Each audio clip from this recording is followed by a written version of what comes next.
paano si General Luna na itinataguyod ang ating bansa sa panahon ng mga Amerikano noong sinakop tayo. Gusto niya na makamit natin ang ating kalayaan kahit kapalit man ang kanyang buhay. Ngayon ay si Gregorio del Pilar naman. Ano nga ba ang ginawa ni Gregorio del Pilar noon upang makamit natin ang ating kalayaan? Hindi ko pa din maunawaan ang mga pangyayari. Noong Lunes ay kasama ko lang ang magiting na General Luna. Ngayon, patay na siya. At napasama naman ako sa kampo ni General del Pilar. Hindi ko pa matansya ang ugali niya. Mukhang nakakalat na ang utos na takwin si Luna. Isang general daw ang napapatapan nito. Sino? Yung pabunutin mo yun.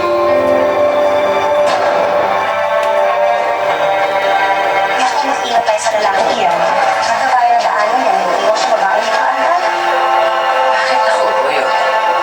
Ang daming ibang babae siya na pwedeng mahulog sa'yo sa isang tingin mo lang. Tandaan mo kung sino ka. Lahat ng tao tinihilalaan. Ikaw, Agila, bayaning Bulaenyo, tugong magiting.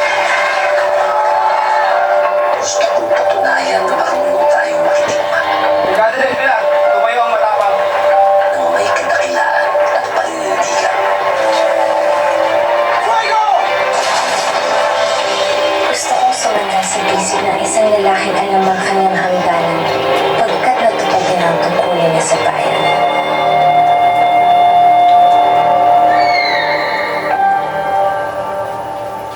Okay, si Goyo ay si Gregorio del Pilar, ang pinakabatang general. Noong namatay si Antonio Lona, si Gregorio del Pilar ang siyang sumunod upang ipaglaban ang ating bansa. Okay, ngayon naman ay kay Jose Rizal. Ano nga ba ang ginawa ni Jose Rizal noon? Pinisikapan ko isagawa ang ayaw isugawan. Sa aking mga nobela ay pinilit kong sagutin ang mga mapanirang kulong para daw sa aming mga Pilipino. Inilaan ko ang kawawang kalagayan ng aking bayan. Ang karaingan at kalungkutan. Consumatum est!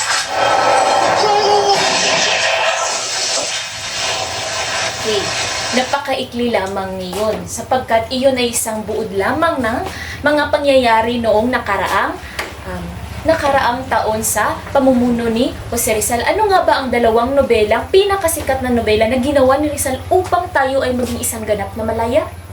Tama, ang nobelang No Limitangere at El Filibusterismo, at pinakasikat din ang kanyang huling binatawang salita, ang Consumatum Est. Ang ibig sabihin ng Consumatum Est ay tama, binibining sa liba, ito ang huli. Kaya dapat malaman natin kung gaano nila tayo pinoprotektahan noon. Ngayon, ang huling bayani na ating papanoorin ay si Andres Bonifacio.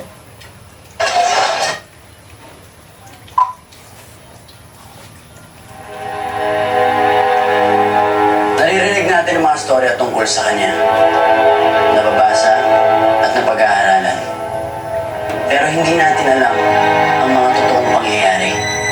Kaya hayaan niyo po ako na ikwento sa inyo ang tunay na buhay ni Andres Bonifacio.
Sa nakita niyo si Rubin Padilla ay tama, si Andres Bonifacio. Nakita ninyo kung gaano pinaglaban ni Andres Bonifacio ang ating kalayaan din noon. So si Jose Rizal at si Andres Bonifacio ay nagkakaisa noon. Ngunit si Jose Rizal ay namatay dahil binaril siya ng mga di kilalang mga Tapos, si Andres Bonifacio naman, kung si Jose Rizal ay sinabi niya na hindi kailangan ng sandata upang maging malaya. Sulat sa kamay lamang ito.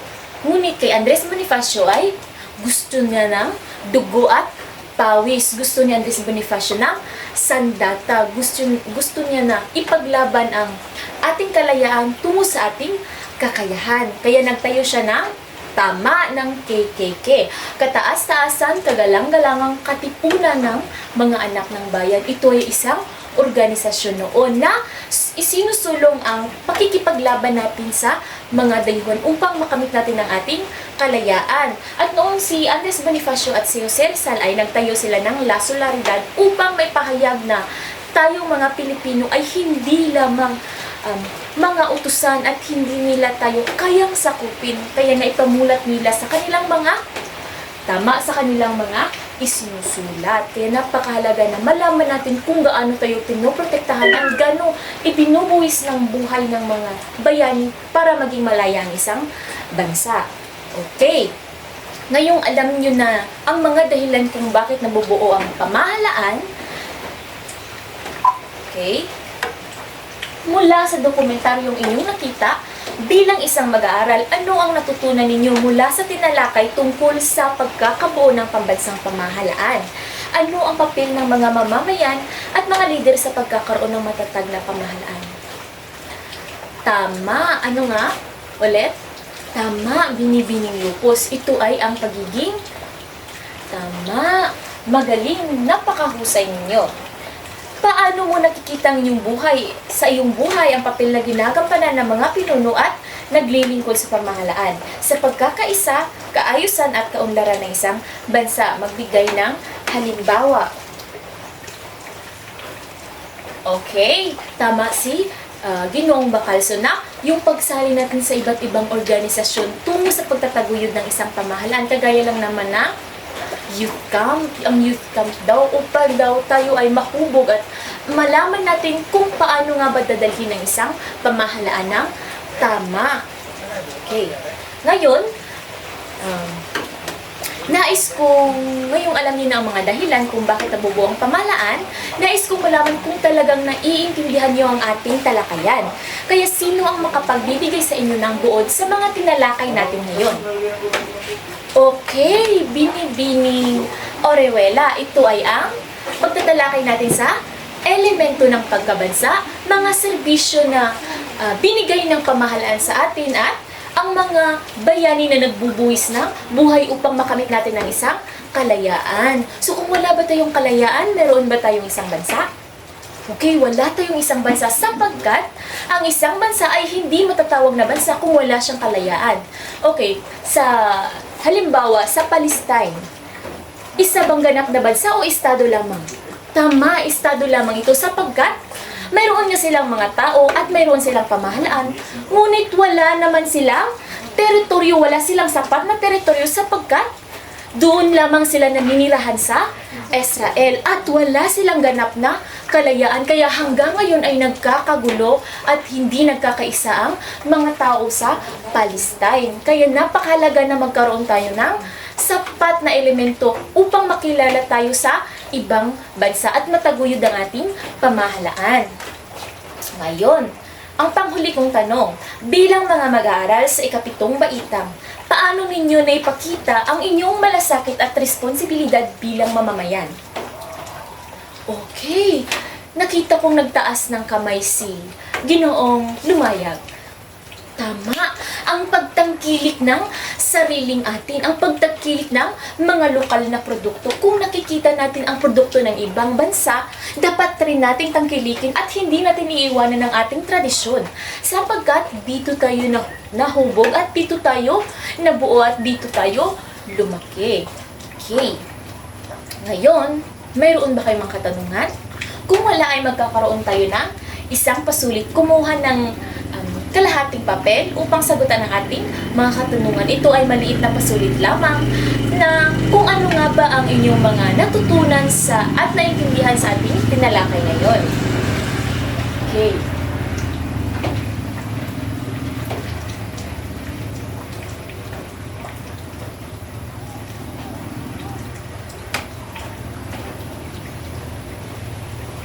Okay, tapos na ba? Okay. Ipasa niyo lamang kay Binibining Turaya upang akin kukolektahin mamaya. At ngayon, dahil tapos na kayo, sigurado akong marami kayong naisasagot sa inyong sa mga katanungan na ibinigay ko sa inyo. Ngayon, magkakaroon kayo ng takdang aralin, tagubilin. Sagutin ang mga sumusunod na tanong batay sa inyong natutunan sa aralin. Sumulat ng malinaw at tumpak na sagot para sa bawat isa.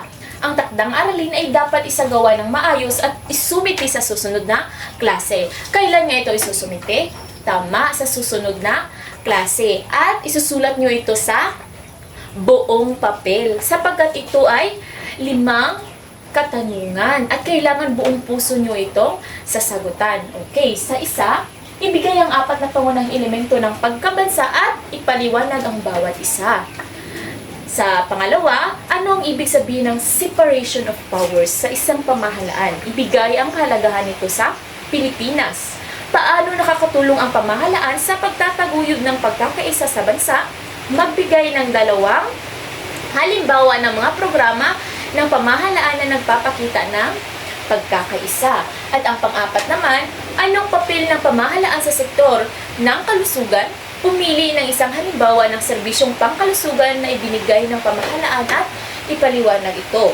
Paano nakakatulong ang pagkakaroon ng isang unitary presidential system sa Pilipinas sa pagpapalakas ng pamahalaan?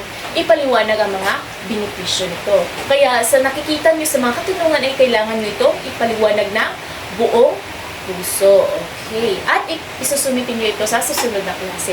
Saan nyo ito isusulat? Tama, sa buong papel. Meron pa ba kayong mga katanungan? Wala na. Sigurado akong naiintindihan at nauunawaan ng bawat isa ang lahat ng aralin. Kaya nais kong hilingin kay Binibining Divino upang pumunuan ang ating pangwakas na panalangin. Sa Ama ng Anak ng Jesus Christ Santo. Amen. Paalam at maraming salamat mga akbar. Pakipulot lamang sa mga basura at pakiayos rin sa mga upuan upang tayo'y umuwi ng mahutiwasay.